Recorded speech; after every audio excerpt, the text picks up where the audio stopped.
খবর 24 সাথে আপনাকে স্বাগত। নতুন নতুন খবর জানার জন্য আমাদের চ্যানেলে চোখ রাখুন। নমস্কার, খবর 24/7 আপনাদের স্বাগত। হ্যাঁ দর্শক, ঘোষণা হয়ে গেল জেইই অ্যাডভান্সডের ফল। সর্বভারতীয় স্তরে আইআইটি কানপুরের উদ্যোগেই এবছর আয়োজন হয়েছিল এই পরীক্ষার।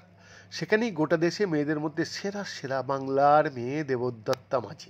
সর্বভারতীয় স্তরে মহিলাদের মধ্যে প্রথম হয়েছে এই কাটোয়ার মেয়েটি। মোট 360 পরীক্ষা, তার মধ্যে 312 পেয়েছেন দেবদত্তা। কমন র্যাঙ্ক লিস্ট অনুযায়ী দেবদত্তা অধিকার করেছেন 16 নম্বর স্থান। গোটা দেশে বঙ্গতনয়া এমন উজ্জ্বল্য ভরা সাফল্য দেখে প্রশংসা করেছেন বাংলার মুখ্যমন্ত্রী মমতা বন্দ্যোপাধ্যায়। এদিন নিজের সমাজ মাধ্যমে তিনি লেখেন, বাংলার নাম উজ্জ্বল করার জন্য বর্ধমানের মেয়েকে শুভেচ্ছা। সর্বভারতীয় স্তরে আইআইটি খড়গপুর জোন থেকে প্রথম হওয়া প্রশংসনীয় বটে।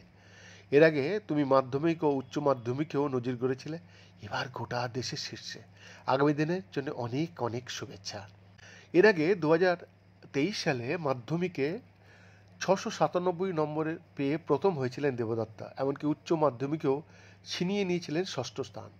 এবার সর্বভারতীয় স্তরে আইআইটি যুদ্ধে এগিয়ে দেবদত্তার নাম। অন্যদিকে জেইই অ্যাডভান্সডে পরীক্ষায় গোটা দেশে প্রথম হয়েছেন রঞ্জিত গুপ্তা।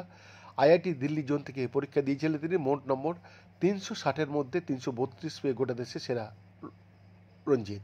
চলতি বছরের জয়েন্ট এন্ট্রান্স এক্সামিনেশন অ্যাডভান্সডের পরীক্ষায় বসেছিলেন 1,80,822 জন পরীক্ষার্থী, যার মধ্যে মোট উত্তীর্ণের সংখ্যা 54,378 জন পরীক্ষার্থী। মোট ছাত্রের সংখ্যা 44,974 জন ও ছাত্রীর সংখ্যা 9,404 জন।